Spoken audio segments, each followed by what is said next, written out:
Ok, está a ser gravado? Estão a ver, não estão? Sim.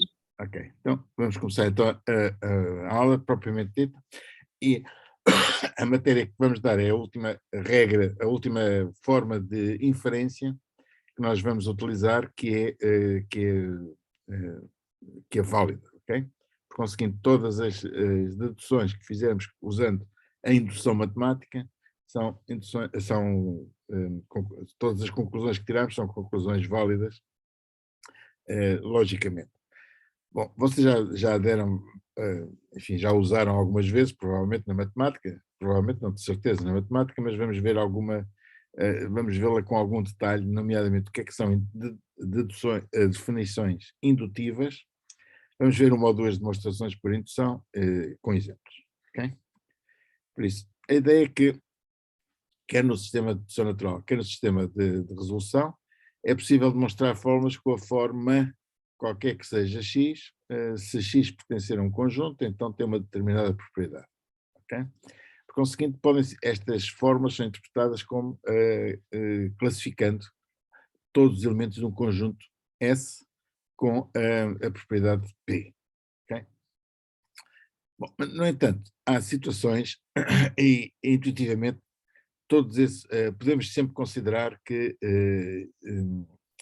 os conjuntos que gozam de uma propriedade P pertencem a um conjunto S. Ou seja, podemos definir à partida qualquer conjunto como sendo o conjunto dos indivíduos, das entidades que gozam de uma determinada propriedade.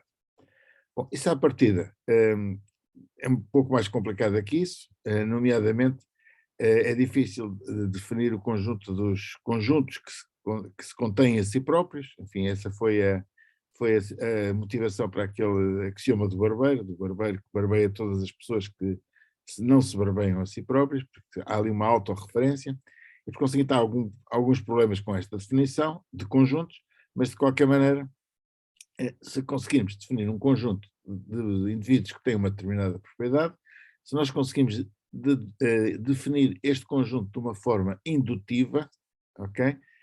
Nós podemos podemos deduzir esta propriedade, ok? Desde que, como eu vos disse, que os conjuntos sejam caracterizados por uma definição indutiva. O que é uma definição indutiva? Enfim, informalmente, é um conjunto de entidades em que há umas que são mais simples e há outras que se podem deduzir a partir de existentes, ok?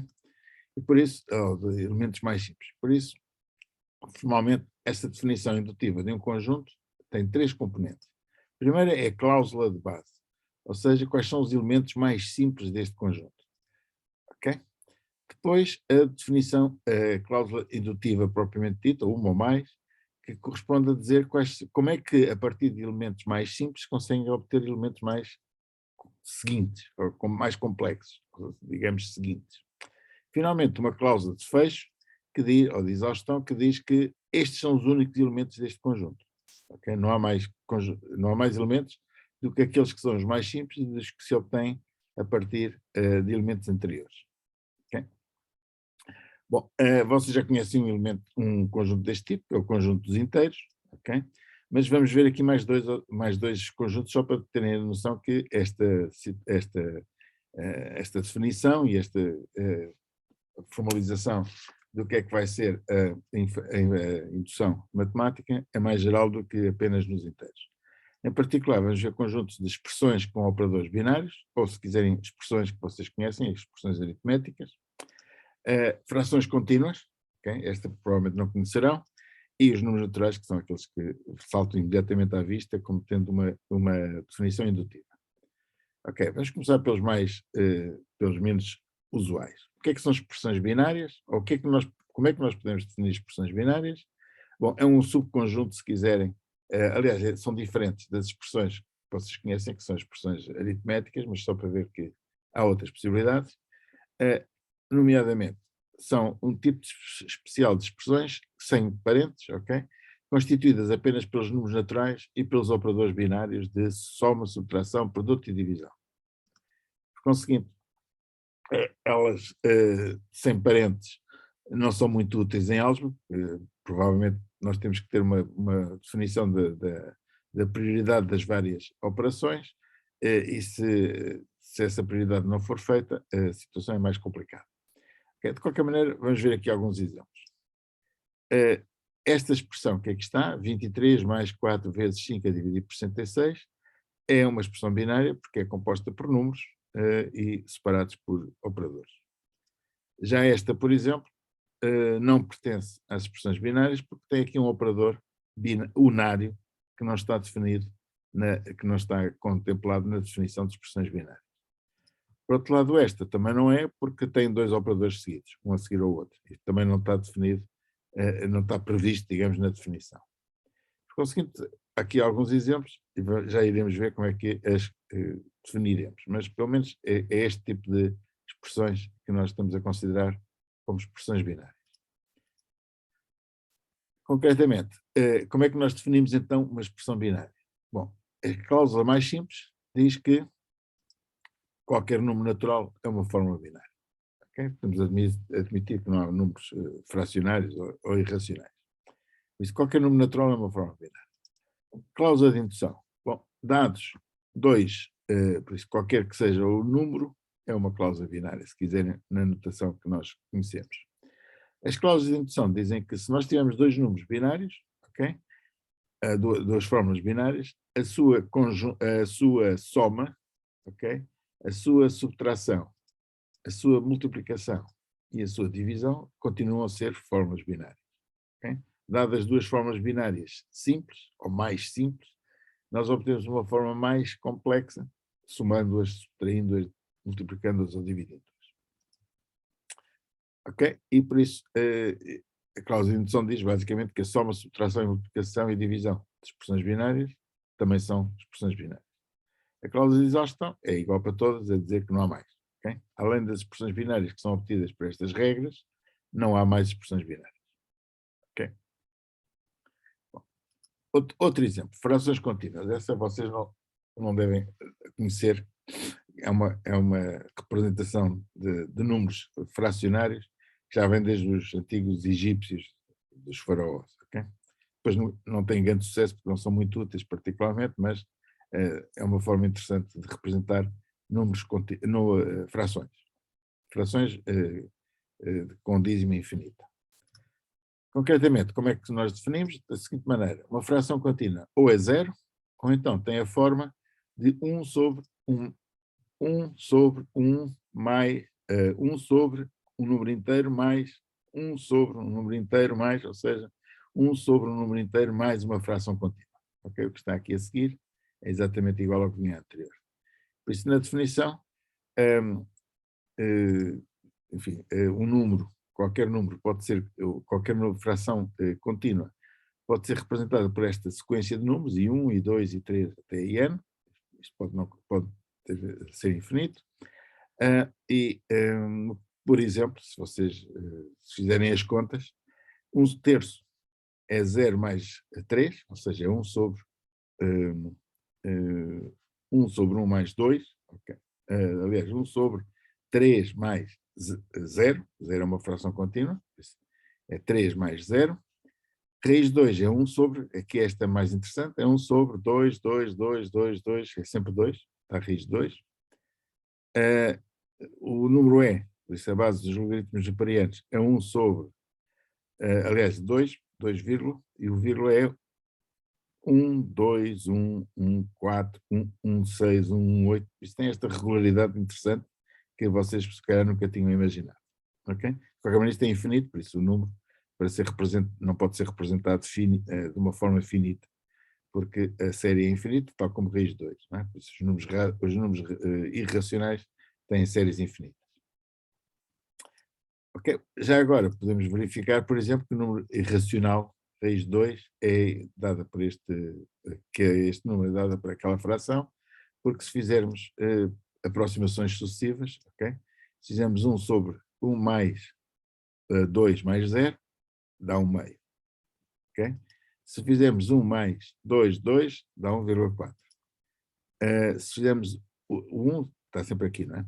2, 2, 2 é 1 mais 2 mais 1 sobre 2 mais 1 meio, dá 1,4166, 1,41379 e com 4 ou 5 aproximações já estamos muito próximos do 1,41, 42, enfim, e paramos aqui, ok?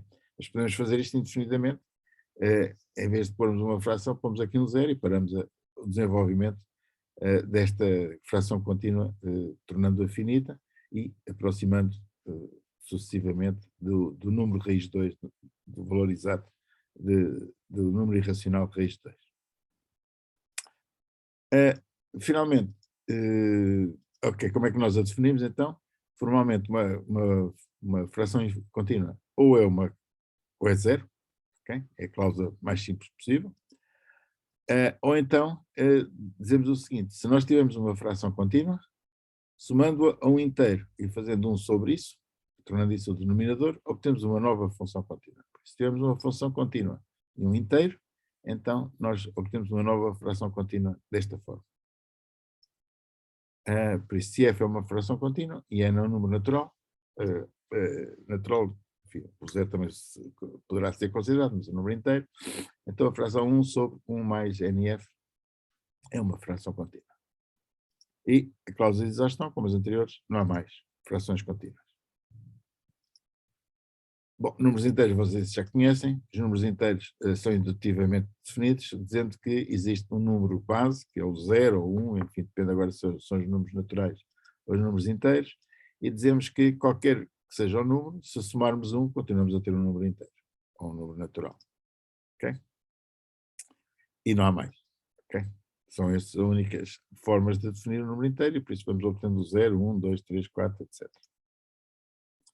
Bom, temos aqui 3 conjuntos e por conseguinte é fácil ver que este número é gerado por estas regras, mas 2,5 não são e o menos 3 também não é, porque não, os números vão sempre crescendo, por isso não podem ser negativos. Por conseguinte, uma vez tendo a definição destes conjuntos indutivos, nós podemos definir uma regra de inferência, que é a indução matemática, que permite deduzir, tirar conclusões, digamos, válidas. Como é que nós dizemos? Basicamente, regras deste tipo, se todos os indivíduos de um determinado conjunto indutivo têm uma determinada propriedade, e por conseguinte, o que nós vamos usar é a regra do dominó, ok? Por isso, esta indução matemática, no fundo, explora a estrutura destes conjuntos indutivos da seguinte forma. Bom, se nós queremos obter uma propriedade por todos os elementos do conjunto, o primeiro passo é provar essa propriedade para os elementos mais simples, para os elementos base do conjunto, ok? E por isso temos que demonstrar inicialmente a propriedade P, que queremos provar, para os elementos mais simples do conjunto indutivo. O segundo passo de indução é dizer que, aquilo que vocês sabem, se existe uma regra de indução para definir um conjunto, então o passo de indução diz que se nós tivermos a propriedade P para um elemento mais simples, também podemos obter a propriedade P para um elemento seguinte. Ok? Por isso, tudo que é válido para um elemento I, de I, é válido para todos os elementos seguintes, ou seja, aqueles que são obtidos do elemento a partir da regra de indução. E como não há mais indivíduos, okay, como existe uma cláusula de exaustão na definição, temos a certeza que vamos cobrir todos os indivíduos do conjunto e por isso esta regra será válida para todos os indivíduos do conjunto I. Okay? E por conseguinte, este método de demonstração, ao contrário do que acontece na indução física ou indução natural, é um método de demonstração válido. Okay? Já agora, apenas uma pequena excursão. Existe um método de indução que vocês conhecem, no fundo, para generalizar experiências, por isso chamemos a indução experimental, só que essa indução não é válida em geral, ou seja, nós podemos observar várias vezes a mesma coisa, o mesmo fenómeno, em vários indivíduos, mas não podemos ter a certeza que essa propriedade seja comum a todos os indivíduos desse conjunto, porque nós não os vimos todos. Okay? E por conseguinte, na prática o que tem acontecido é que a indução que nós usamos, experimental, fazemos previsões, okay? Essas previsões à partida estão sempre sujeitas a erro, porque elas não são garantidas, e por conseguinte, sempre que nós, nas nossas previsões, tivermos um erro, temos que mudar a nossa teoria. Okay? Isso basicamente foi o que aconteceu com a teoria da gravidade do Newton, foi definida ainda no século XVIII, ou XVII ainda, e que começamos, enfim, no fim do século XIX, começou-se a verificar que havia alguns erros nas previsões que fazia, nomeadamente na órbita de Mercúrio, e enfim, mais algumas pequenas divergências, nomeadamente quando os objetos se moviam à velocidade próxima da velocidade da luz, okay? Ou eram muito maciços, como era o caso do Sol. E, por conseguinte, como esta teoria da gravidade que previa certos efeitos não se verificava, o Einstein apresentou uma nova teoria da relatividade, agora a teoria da relatividade, desculpa-se, como a teoria da gravidade não se verificava em certas situações, o Einstein generalizou, se quiserem, apresentou uma nova teoria, que é a teoria da relatividade generalizada, que permitia fazer essas previsões e que foi depois confirmada e que neste momento, digamos, será a melhor teoria que nós temos para definir a gravidade, mas que está sujeita sempre a problemas, ou está sempre sujeita à confirmação, e nada nos garante que daqui a 1 ano, 2 anos, 1 século, não se descubra uma teoria melhor ou mais precisa que a teoria da relatividade. Por isso, a indução matemática, ao contrário desta indução, que nos permite, digamos, deduzir propriedades, é um método válido. Okay? Já agora um outro exemplo que é conhecido, que é nomeadamente usado para a indução experimental, era a noção de que todos os cisnes eram brancos. Okay? Porquê? Porque, enfim, na Europa, na América do Norte, na Ásia, tudo o que se via como cisne, olhava-se para o cisne era branco. Até que alguém descobriu a Austrália, e que chegou à Austrália e viu lá cisnes negros, e por conseguinte, a indução de que se é cisne, então é branco, passou a ser inválido, ok? Porque havia exceções, e por conseguinte teve que se mudar, digamos, a teoria sobre as cores dos cisnes. Ok, a indução matemática, por conseguinte, é um método válido, okay? Ao contrário do método, enfim, que nos permitia atribuir uma cor a um cisne, e pode-se provar que é válido através de um efeito dominó, ou seja, no fundo, se nós aprovarmos uma coisa para o mais simples e do mais simples formos ao seguinte, no fundo é como deitar abaixo um conjunto de dominós que estão ligados uns aos outros, ok? Basta tirar a primeira pedra que as outras depois caem todas umas a seguir às outras, ok? Por isso a primeira pedra é provada pela cláusula de base, as outras seguem pela cláusula de indução. A cláusula de exaustão diz que não há mais dominós além daqueles que estão uns a seguir aos outros e por conseguinte caem todos. Bom, vamos ver então alguns exemplos e vamos começar com um exemplo que não é sobre os números naturais, para dar alguma luta. Okay? Primeiro, qualquer expressão binária inclui pelo menos um número natural. Okay? É natural, se a expressão binária é um conjunto de números separados por operadores, é natural que tenham um número natural. Bom, como é que nós provamos isso de uma forma, digamos, formal? Primeiro, como as expressões binárias mais simples são os números naturais, as expressões binárias mais simples satisfazem esta propriedade. As expressões binárias mais simples têm um número natural. O passo de indução diz-nos que, a partir de números, de expressões binárias, nós podemos obter outras expressões binárias juntando-as por um operador. Okay? Por conseguinte, se a primeira expressão binária tiver B1 números naturais, assumindo pela hipótese de indução que é verdadeiro, e que a segunda também tem um conjunto de números naturais, em número de B2, bom, então, se nós assumirmos que isto é verdade para as expressões mais simples, então também é verdade para a expressão que une as duas expressões, porque apenas lhe acrescenta um operador, e por conseguinte tem pelo menos B1 mais B2 números naturais. Por conseguinte, qualquer expressão binária acaba por ter pelo menos um número natural, ok? Já que se B1 e B2 forem maiores se N1 e N2 forem maiores que 1, então a sua soma também é, ok? Bom, isto é uma trivialidade, vamos fazer um exemplo mais interessante.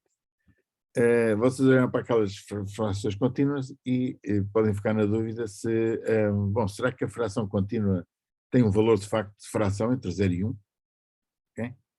Bom, isso temos que provar. Okay? Primeiro, base. Bom, se 0 é a fração contínua mais simples, okay? Então 0 está entre 0 e 1, e por isso está resolvido. No passo de indução, temos que verificar se f for uma fração contínua, será que 1 a dividir por um número natural mais f também, e por isso se esta fração f está entre 0 e 1, será que 1 a dividir por um número natural mais essa fração continua a ser entre 0 e 1? Ok? Bom, e a resposta é razoavelmente simples. Ok? Por isso, qual é o maior valor que esta fração pode ter? Bom, o maior valor que esta fração pode ter é quando o numerador for o mais pequeno possível. O que é o numerador mais pequeno possível? É quando o n for 1 e quando o f for 0. Bom, quando o n for 1 e o f for 0, 1 sobre 1 dá 1. Ok? Por isso a fração é inferior a 1. Qual é a fração mais pequena que nós possamos ter? Bom, a fração mais pequena que nós podemos ter é quando este n se aproxima do infinito, ok? Com n arbitrariamente grande, e 1 a dividir por um número arbitrariamente grande é 0. Okay? E por isso a fração há de estar com certeza entre 0 e n mais, e 1. Okay?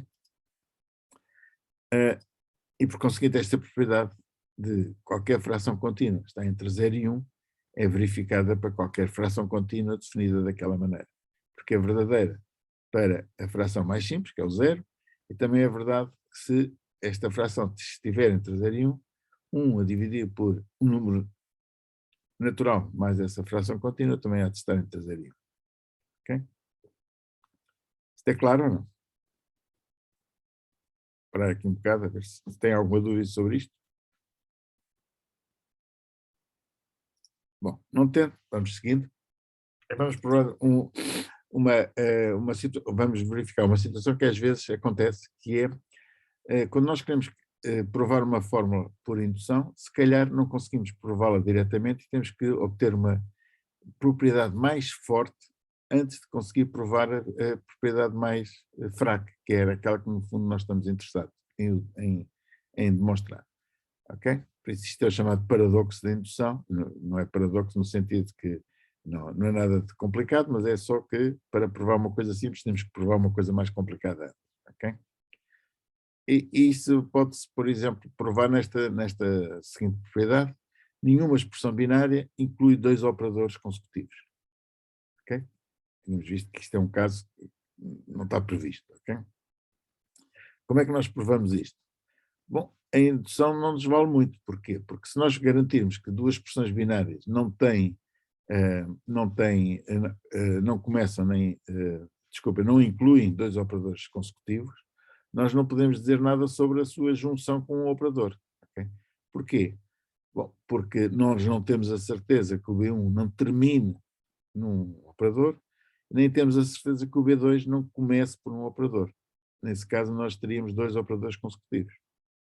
Okay? E por isso, no que nós vamos ter que provar é uma coisa mais complicada, enfim, teoricamente mais complicada, que é dizer que nenhuma expressão binária termina num operador e que nenhuma expressão binária começa num operador. Se nós tivermos a certeza que nenhuma expressão binária comece nem acabe num operador, então, quando juntarmos as duas por um operador, temos a certeza que não existem 2 operadores consecutivos. Ok? Bom, e é isso que nós iremos provar de seguida. Ok? Nenhuma expressão binária começa por um operador e nenhuma expressão binária termina por um operador. Bom, como é que isto se faz? Vamos fazer uma delas, ok? Porque é que nenhuma começa por um operador? Bom, vamos começar pelo passo base. O que é a expressão binária mais simples? Um número inteiro. Bem, o número inteiro não tem operador nenhum, por isso não começa com um operador, com certeza.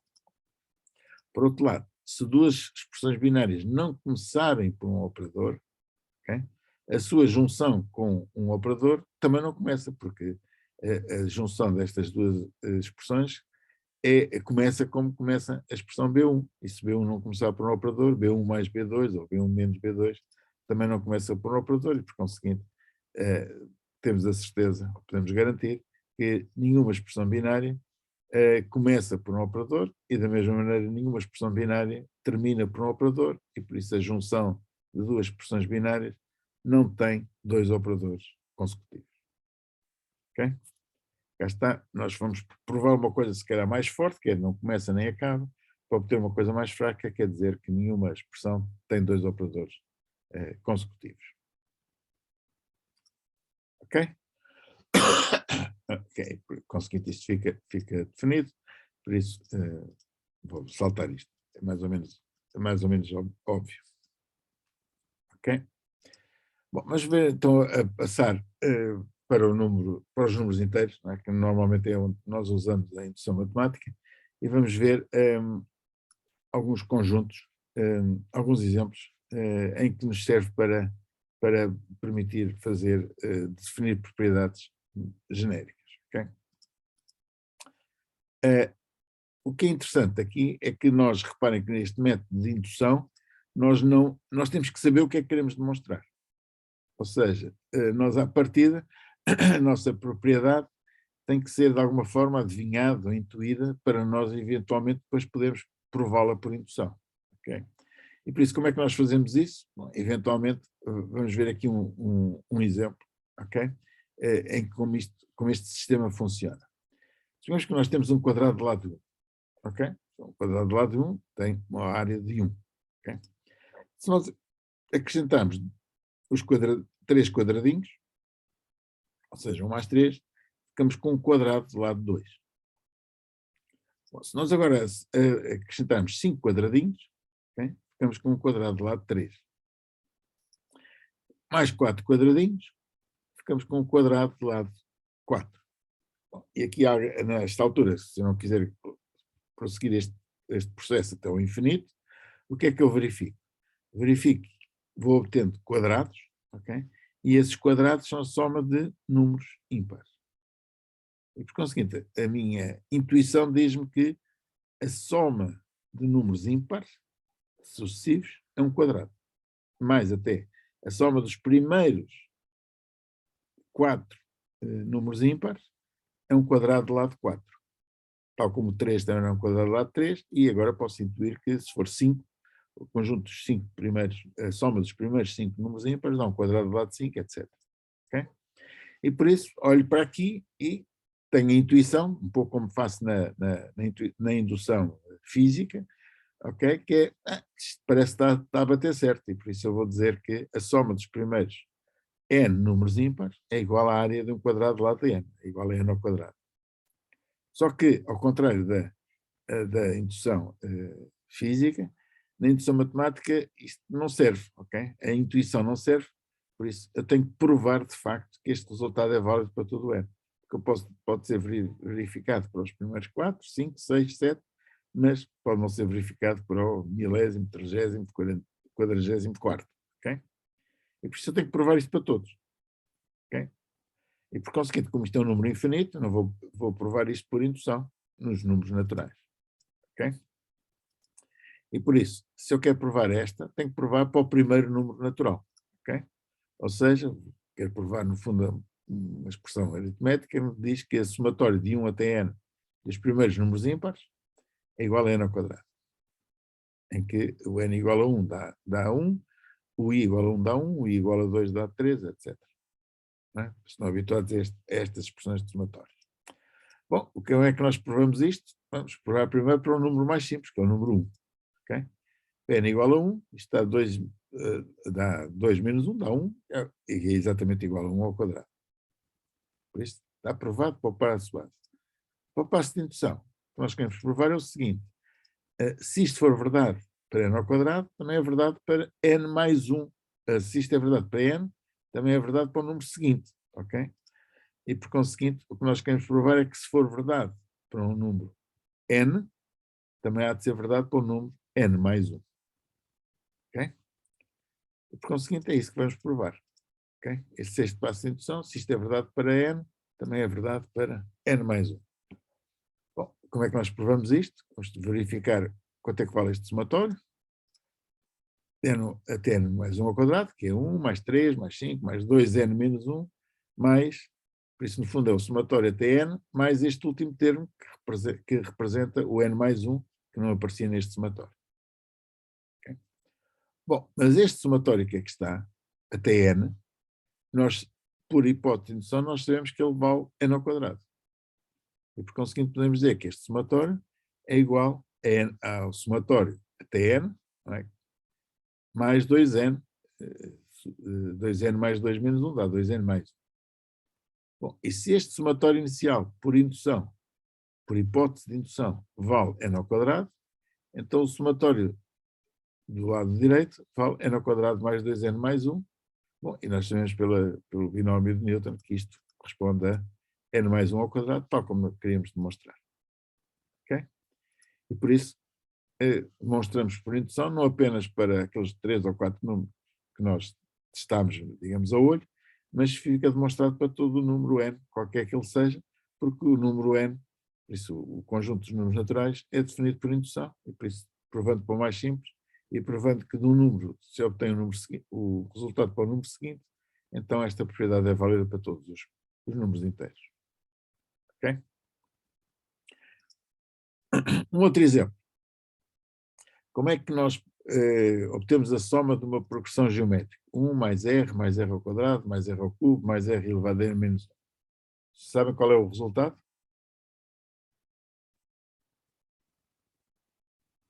Algum de vocês conhece este resultado ou não?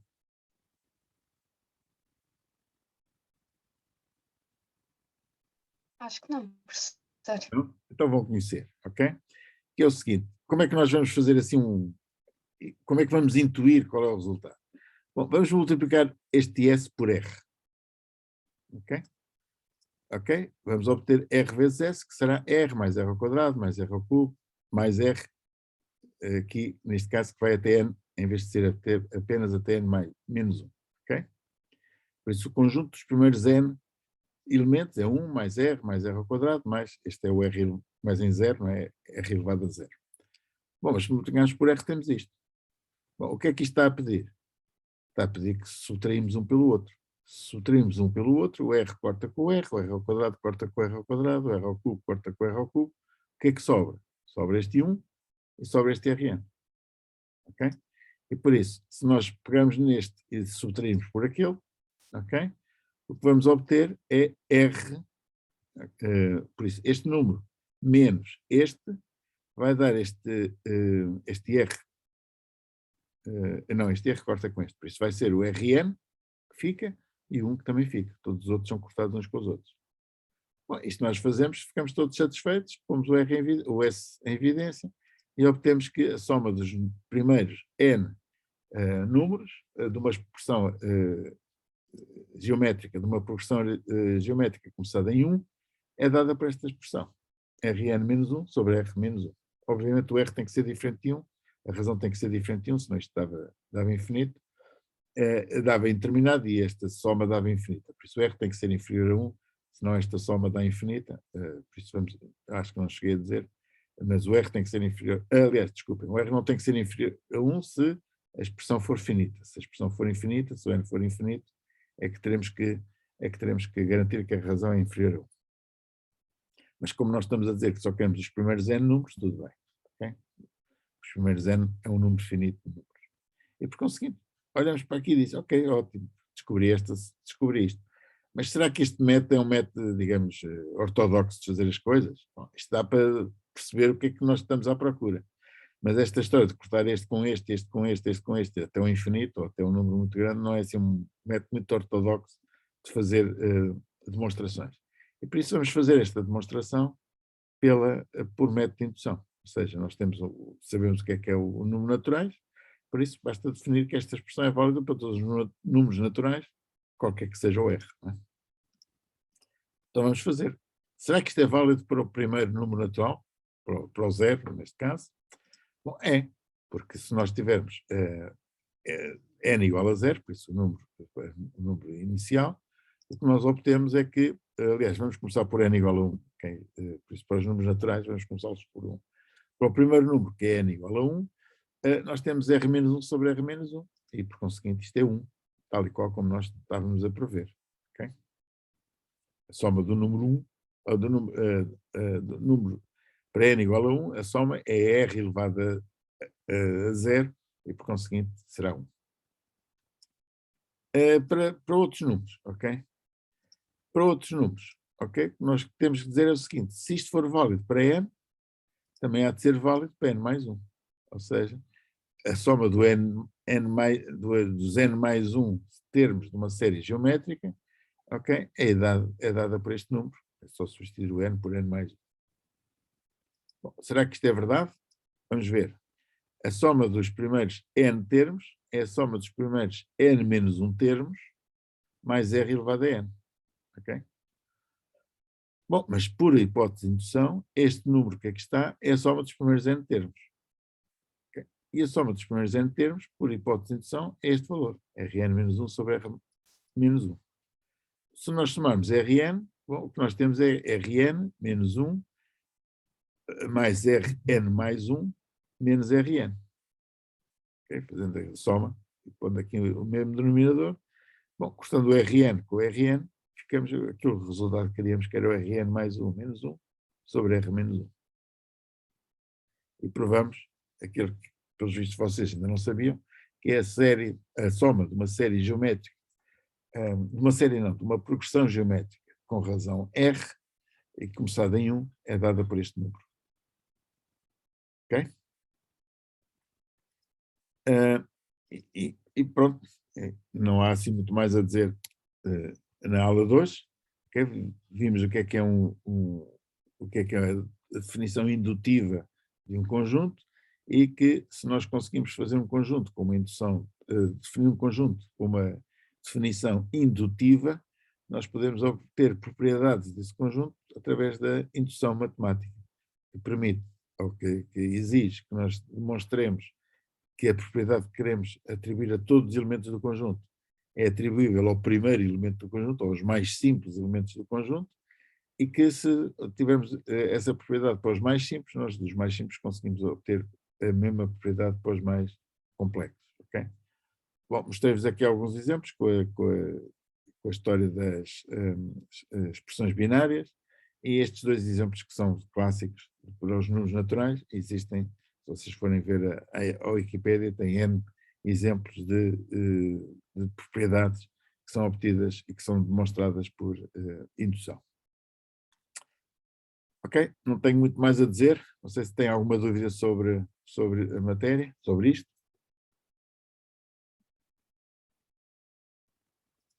Já agora, vamos fazer a mesma coisa que fizemos na semana, nos testes passados.